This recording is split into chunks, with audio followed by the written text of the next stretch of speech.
오늘은 10월 마지막째 주일입니다. 특별히 오늘은 종교개혁 주일 507주년 기념 주일입니다. 종교개혁이 약 507년 전에 1517년 10월 31일에 일어났는데요. 시작되었는데요. 이 종교개혁이 지금도 앞으로도 계속 진행형임을 여러분이 꼭 기억하시기를 바랍니다. 아멘. 그래서 우리 장로님께서 기도하시면서도 말씀하셨지만 그 당시 마틴 루터가 비텐베르크 대학 정문에 95개의 조항의 건의서를 붙이면서 로마 카톨릭의 부패와 타락을 지정했습니다. 그러면서 외친 5대 정신이 있는데요. 이 시간 다시 한번 따라서 해보겠습니다. 오직 성경, 오직 믿음, 오직 은혜, 오직 그리스도, 오직 주님께 영광. 아멘. 이 일로 인해서 루터와 종교개혁자들은 당시 로마 카톨릭 교황과 또 많은 사제들로부터 엄청난 미움과 핍박을 당해야 했습니다. 심지어 많은 종교개혁자들이 죽임을 당하고 화형을 당하기도 했습니다. 하지만 이 종교개혁의 시작으로 놀라운 변화가 찾아왔고 이 종교개혁은 유럽 전역으로 퍼졌고 마침내 개신교가 시작되는 첫 걸음이 되어서 오늘날 여기까지 이르게 됩니다. 여러분, 그리스도인이 세상에서 이렇게 미움받는 일이 종종 있기도 하는데요. 있다면 어떤 이유일 때문일까요? 여러 가지 이유가 있을 수 있겠지만 당연한 한 가지가 있습니다. 바로 오늘 말씀의 제목입니다. 오늘 말씀의 제목이 무엇이죠? 복음을 위해 받는 미움입니다. 다시 말해서 복음 때문에 받는 미움이라고 할 수 있습니다. 이것을 더 쉽게 이야기하자면 예수님 때문에 받는 미움입니다. 여러분, 복음 때문에 미움 받고 계십니까? 미움 받은 적 없으십니까? 여러분이 예수님 때문에, 복음 때문에 미움 받기를 소망합니다. 이것이 바로 그리스도인들의 바른 모습이고 사명을 감당하는 모습입니다. 혹시 여러분들이 신앙인인데 세상에서 전혀 미움을 받고 있지 않다면 우리의 신앙을 한 번쯤 돌아봐야 됩니다. 혹시 여러분 가족이나 이웃 중에 여러분에게 이렇게 말하는 분이 있습니다. 다른 건 다 괜찮고 좋으니까 제발 교회 가자는 말만 하지 말라고, 예수 믿자고만 하지 말라고 하는 가족들, 이웃들 있으시죠? 그러면 여러분들이 어떻게 합니까? 그래요? 그러면 제가 그 말은 안 할게요 라고 하시는 분은 없을 겁니다. 다른 거는 다 양보해도 우리가 양보하지 못하고 포기하지 못하는 것이 바로 예수 그리스도 복음임을 믿으시기를 바랍니다. 아멘.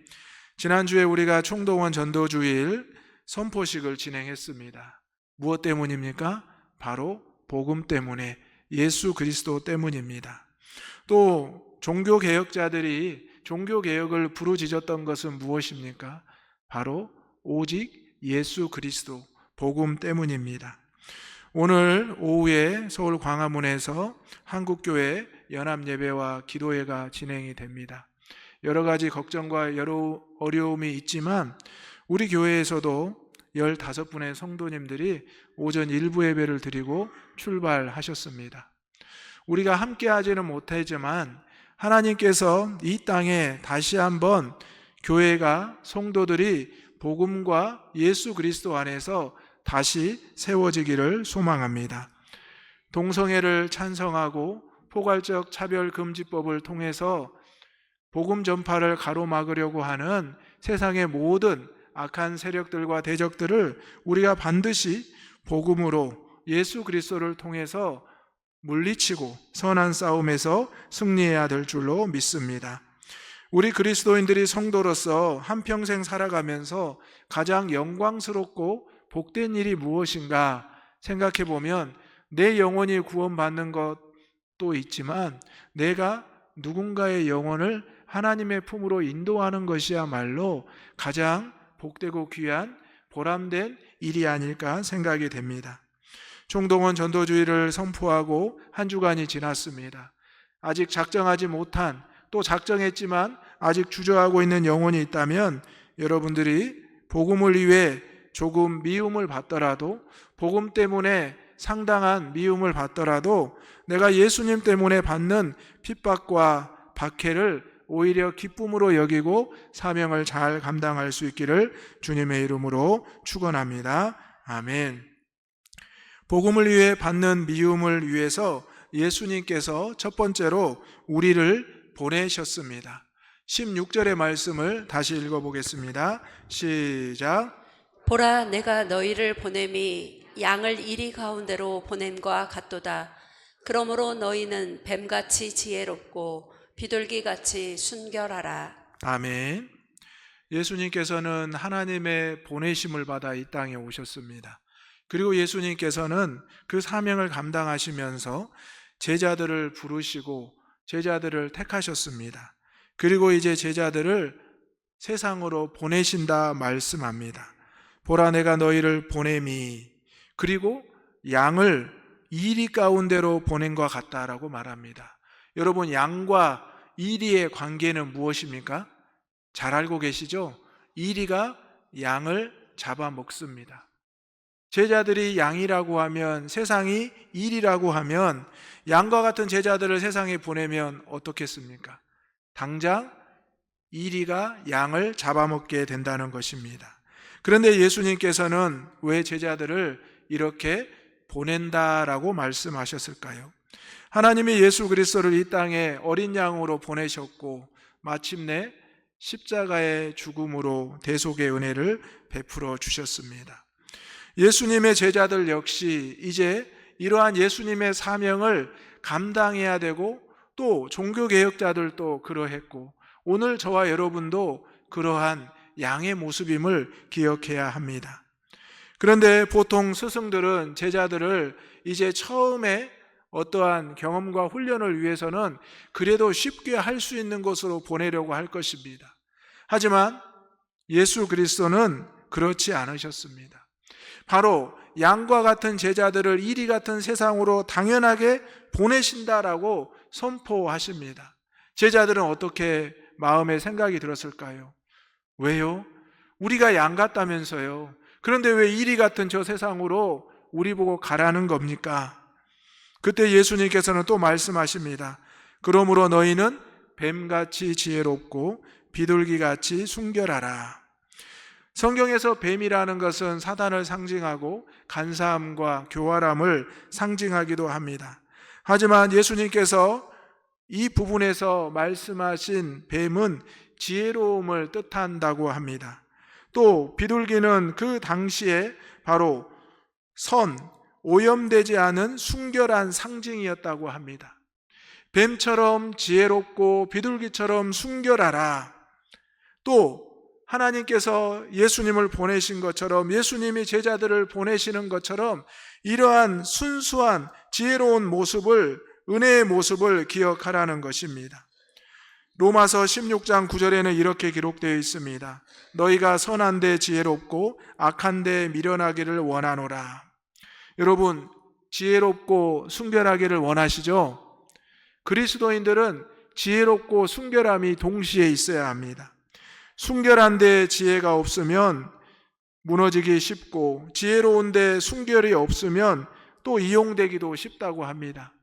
우리는 지혜롭고 순결함을 동시에 가지고 있는 그리스도인의 성품을 가져야 된다는 것입니다. 오늘 예수님께서 우리가 양이라고 말씀하셨지만 우리에게는 지혜와 순결이 있다는 것을 기억해야 한다는 것입니다. 제자들이 과연 세상으로 나아가서 예수님을 전하고 복음을 전한 다음에 어떻게 됐을까요? 다시 돌아옵니다. 사복음서 마태, 마가, 누가, 요한복음을 보면 예수님께서는 반복해서 제자들을 보내십니다. 처음에는 12제자만 보냈다가 70인을 보내시기도 하고 또 여러 명으로 짝을 지어서 보내기도 하십니다. 바로 이렇게 예수님께서 제자들을 훈련하시고 보내셨지만 결코 그 제자들 중에 예수님보다 먼저 죽은 자들은 없었습니다. 사실 오늘 본문의 내용을 보면 이 순환과 고난의 내용은 가장 먼저 예수님이 당하십니다. 우리가 아는 대로 예수님은 이제 생애를 다하기 직전에 끌려가고 잡혀가고 채찍질 당하고 또 총독 앞에서 심판을 당하고 재판을 당하십니다. 그리고 십자가에 달려 죽으십니다. 제자들은 그 모습을 직접 목격합니다. 그러면서 아마 이 본문의 말씀이 생각났을 것이라 생각이 듭니다. 그리고 예수님께서 십자가에 죽으시고 부활하신 다음에 그들에게 찾아왔을 때 그 이후에 비로소 이들은 예수님처럼 이러한 박해와 어려움을 당하는데 감당할 수 있게 됩니다. 오늘 저와 여러분, 예수님께서 우리를 보내셨음을, 우리를 세상에 보내심을 분명히 믿으시기를 소망합니다. 우리가 주일날 주예전에 나와서 하나님의 말씀을 듣고 찬송하고 기도하며 예배를 드리고 우리는 이 성전에 머무르는 것이 아니라 세상으로 나아갑니다. 양과 같은 온순한 모습으로, 지혜롭고 순결한 모습으로 이리와 같은 이 세상으로 나아가게 된다는 것입니다. 하지만 우리가 두려워하지 말고 염려하지 말 것은 예수님이 우리를 보내셨기 때문입니다. 오늘 저와 여러분, 우리 주님께서 다시 세상으로 우리를 보내실 줄 믿으시기 바랍니다. 예수님은 이렇게 제자들에게 말씀하시면서 예수님도 마음에 염려와 걱정이 있으셨을 것입니다. 그래서 17절과 18절을 보면 사람들을 삼가라, 그들이 회당에서 너희를 공회에 넘겨주겠고 채찍질하리라 말씀합니다. 제자들이 염려하고 걱정하는 것을 이미 예수님은 알고 계셨고, 또 너희가 나로 말미암아 총독들과 임금들 앞에 끌려갈 것이다. 사도 바울도 그렇게 됐고요, 제자들도 그렇게 됐고요, 종교개혁자들도 다 그렇게 됐습니다. 오늘날 저와 여러분도 예수님을 때문에, 복음 때문에 미움을 받게 되고 핍박을 받게 되는 것이 당연하다는 바로 이 말씀입니다. 오늘 예수님께서 우리를 이 자리로 부르시고 다시 세상으로 보내실 때 보라 내가 너희를 보냄이, 이 말씀이 우리 안에 깊이 새겨지기를 주님의 이름으로 축원합니다. 아멘. 두 번째로 우리가 기억할 것은 예수님께서 할 말을 주셨다라는 것입니다. 19절의 말씀 다 같이 읽어보겠습니다. 시작. 너희를 넘겨줄 때에 어떻게 또는 무엇을 말할까 염려하지 말라. 그때 너희에게 할 말을 주시리니. 아멘. 우리가 어느 정도 위치가 되면, 또 어느 정도 사회상에서 인정을 받게 되면 그 말에 권세가 생깁니다. 그 말에 권위가 생깁니다. 그런데 세상 사람들이 우리를 잘 알아주지 않고 우리를 멸시하거나 조롱하면 우리 안에 두려움과 염려가 생겨서 내가 당연히 해야 될 말도 두려움에, 어려움에 하지 못할 때가 많습니다. 오늘 우리가 예수님 때문에 미움을 받게 되면 여러분, 우리의 입술이 잘 열릴까요? 우리의 입술이 어느 순간 접착제로 붙인 것처럼 다칠 수도 있습니다. 내가 복음을 전하려고, 예수님을 전하려고 그분에게 갔는데 그분이 딱 보면서 또 교회에 다니라고, 또 예수님 때문에 이렇게 말을 하고 우리를 핀잔 주고 조롱하면 멈칫할 수도 있습니다. 그런데 여러분, 예수님께서 우리에게 할 말을 주신다고 하셨음을 기억하시기 바랍니다. 예수님의 제자들도 마찬가지였습니다. 종교개혁자들도 마찬가지였습니다. 그들이 말을 잘해서, 그들이 언변이 뛰어나서, 그들이 지위가 높고 어떠한 것을 많이 가지고 있어서가 아니었습니다. 너희들이 복음을 위해서 핍박을 받고 붙잡히겠지만 염려하지 말 것은 너희를 넘겨줄 때 어떻게 또는 무엇을 말할까 염려하지 말라. 그때 너희에게 할 말을 주시리라. 여러분에게 할 말을 우리 주님께서 주실 줄로 믿습니다. 그리고 예수님께서 또 말씀하시기를 말하는 이는 너희가 아니라 너희 속에서 말씀하시는 이 곧 너희 아버지의 성령이 말씀하신다고 하셨습니다. 과연 어떻게 되었습니까? 예수님이 십자가에 죽으시고 부활하신 다음에 제자들과 사도들에게 나타나시고 하늘에 승천하시면서 성령을 약속하시며 기다리라고 하셨습니다. 그리고 마가의 다락방에서 기다리던 그들이 성령이 불같이 임하였을 때 그들이 방언을 하며 예언을 하며 그 뒤로 놀라운 복음의 전파를 하기 시작했습니다. 오늘 저와 여러분에게도 오순절 다락방, 마가의 다락방에 내렸던 이 성령이 임하시기를 간절히 소망합니다. 성령이 우리에게 임하면 성령이 충만하게 되고 우리가 성령에 이끌려 입술을 열어 말을 하게 된다는 것입니다. 바로 예수님께서 약속하신, 제자들에게, 우리들에게 약속하신 그 말씀이 선포된다는 것입니다. 오늘 제자들은 예수님의 제자들이라는 것이 때로는 부끄럽기도 하고 때로는 떳떳하기도 했을 것입니다. 하지만 그들은 훗날 예수님이 어떻게 죽으시고 어떻게 부활하시는지는 아직은 제대로 믿지 못했습니다. 종교개혁자들, 우리들은 알고 있습니다. 예수님이 이렇게 말씀하시고 순환을 당하시고 먼저 죽으셨다는 것을. 하지만 오늘 저와 여러분은 다시 한번 예수님께서 나를 통해 어떻게 말하게 하실지를 우리의 삶에서 기대하며 기다려야 될 줄로 믿습니다. 선교사님들이 이 땅에 오셔서 복음을 전할 때 먼저 복음을 전하기 전에 학교를 세우고 병원을 세우고 어려운 이들을 돌아보았습니다. 그래서 많은 사람들이 그 선교사님들을 따랐습니다. 그때 선교사님들은 예수님에 대해서, 복음에 대해서 전하기 시작했습니다. 선교사님들이 예수님에 대해서, 복음에 대해서 전할 때 바로 하나님의 역사가 일어났고 이 땅에 교회가 세워지기 시작했습니다. 오늘 저와 여러분이 이제 어린 양과 같은 연약한 모습이지만 세상에 나아가서 하나님이 주시는 그 말을, 성령이 주시는 그 말씀을 행할 때 우리의 입술을 통해서 성령의 권능과 권세가 나타나게 될 줄로 믿습니다. 하지만 우리는 분명히 알아야 됩니다. 예수님께서도 제자들이 어려움과 핍박을 당할 것이라 말씀하셨기 때문입니다. 과연 제자들은 어떻게 되었을까요? 예수님의 부활과 승천을 목격한 후에, 성령을 받은 이후에 그들은 앞다투어 세상으로 나아가 복음을 전했습니다. 더 이상 그들은 훈련받은 제자들이 아니라 이제는 생명과 목숨을 건 사명자들이 되었다는 것입니다. 오늘 저와 여러분이 주님이 주시는 이 말씀을 기억한다면, 주님이 말씀하시는 그 말씀을 기억한다면 우리도 사명자로서 주님이 주시는 이 말씀을 담대하게 전해야 될 줄로 믿습니다. 아멘. 구약의 말씀에 보면 하나님께서 모세를 부르셨지만 모세가 거절합니다. 저는 부족하고 연약해서 애굽의 바로에게 갈 수가 없습니다. 그러자 하나님께서 말씀하시기를, 여호와께서 이르시되 누가 사람의 입을 지었느냐? 나는 본래 말을 잘 못하고요, 나는 입이 뻣뻣하고 혀가 둔합니다라고 말을 했지만 오히려 하나님께서는 누가 사람의 입을 지었느냐? 이제 가라. 내가 내 입과 함께 있어서 할 말을 가르치리라. 아멘. 여러분도 그렇게 생각하시죠?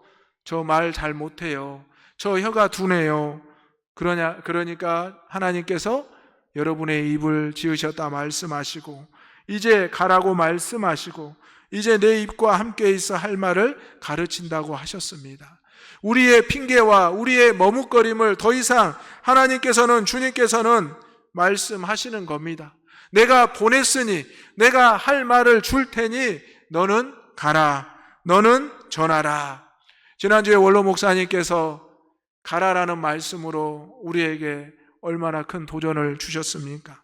오늘 저와 여러분이 한 주간을 지나고 다시 주의 전에 돌아왔는데 아직도 우리가 그것을 믿지 못하고 마음에 깊이 적용하지 못하고 있다는 것은 참으로 안타까운 일입니다. 종교개혁자들이 그렇게 외쳤을 때 많은 핍박과 어려움이 찾아왔지만, 그들의 외침이 금방 사그러들 것 같았지만 오히려 그들이 핍박받고 고난당할 때 복음의 물결이 퍼져나갔습니다. 초대교회에 큰 핍박이 찾아왔지만, 초대교회 성도들이 흩어졌지만 오히려 이방인들에게 전도할 수 있는 놀라운 역사가 그들이 가는 곳마다 나타나기 시작했습니다.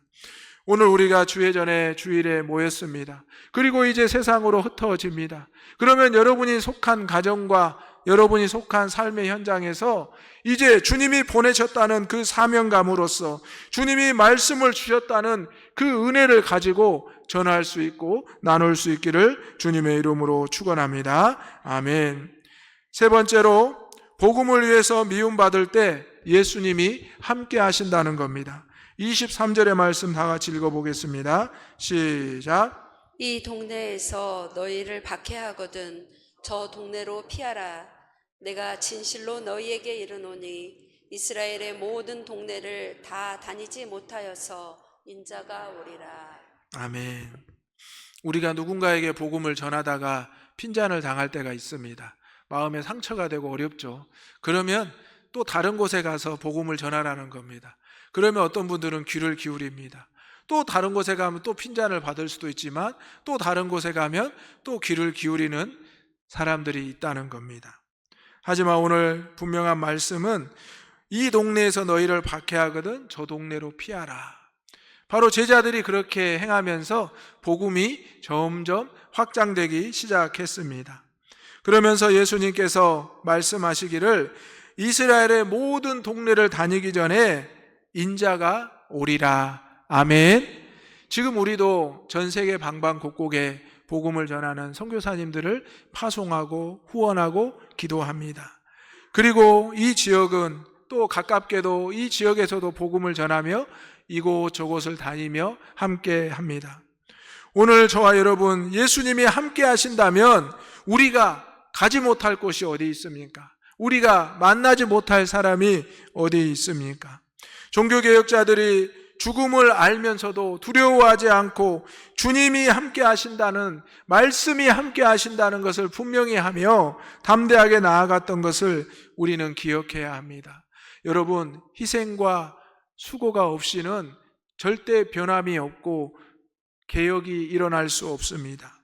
아버지 하나님께서 예수 그리스도를 이 땅에 보내주시고 마침내 우리에게 대속의 은혜를 베풀어 주셨기 때문에, 그리고 성령을 약속하시고 함께 하셨기 때문에 우리가 이 사명을 감당할 수가 있는 것입니다. 복음이 반드시 필요한 이 세상이 되었습니다. 오늘 말씀에 보면 그 당시에는 정말 입에도 올릴 수 없는 말씀이 있었죠.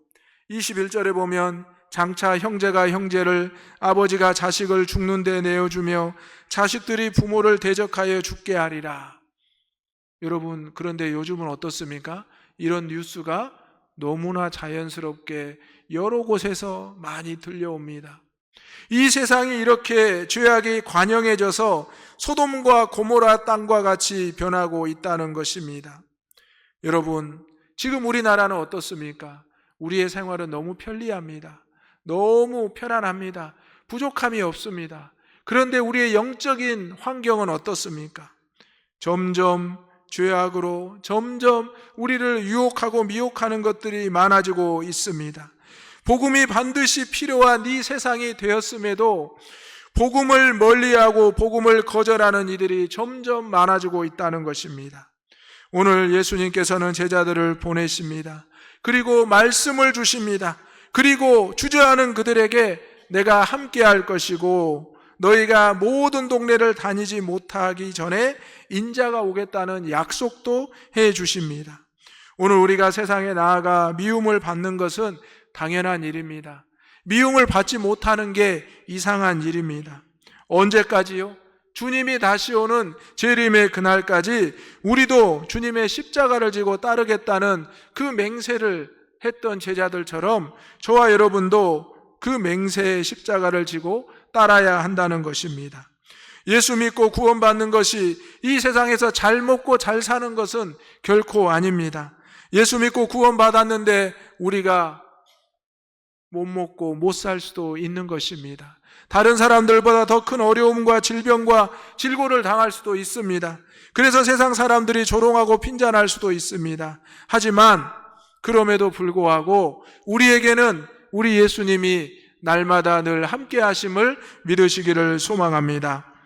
우리는 예수님을 바라보고 예수님을 증거하는 주의 자녀들입니다. 그래서 우리를 보고 그리스도인이라 말하는 것입니다. 제자들은 예수님의 말씀에 순종하고 또 순종했지만 그 열매를 처음부터는 맺지 못했습니다. 저와 여러분도 누군가를 작정하고 복음을 전하더라도 그 열매를 맺기는 쉽지 않습니다. 하지만 우리가 주님의 말씀에 순종하고 씨를 뿌리고 또 씨를 뿌린다면 분명히 하나님께서 놀라운 역사를 거두실 줄로 믿습니다.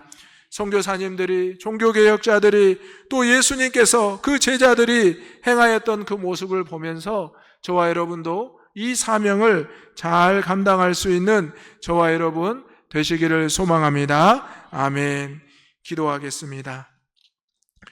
사랑과 은혜가 충만하신 아버지 하나님, 종교개혁주를 맞이하여 이 시대를 살아가는 우리의 신앙을 돌아보며 변화와 개혁이 계속돼야 됨을 기억합니다. 예수님 때문에, 복음 때문에 미움을 받더라도 오히려 당연하게 여기며 예수님이 우리를 보내셨고 예수님이 말씀을 주셨고 예수님이 함께 하신다는 이 분명한 사실을 믿고 나아가게 하여 주옵소서. 세상의 모든 대적들과 선한 싸움을 싸워 승리하게 하여 주옵소서. 예수님의 이름으로 기도하옵나이다. 아멘.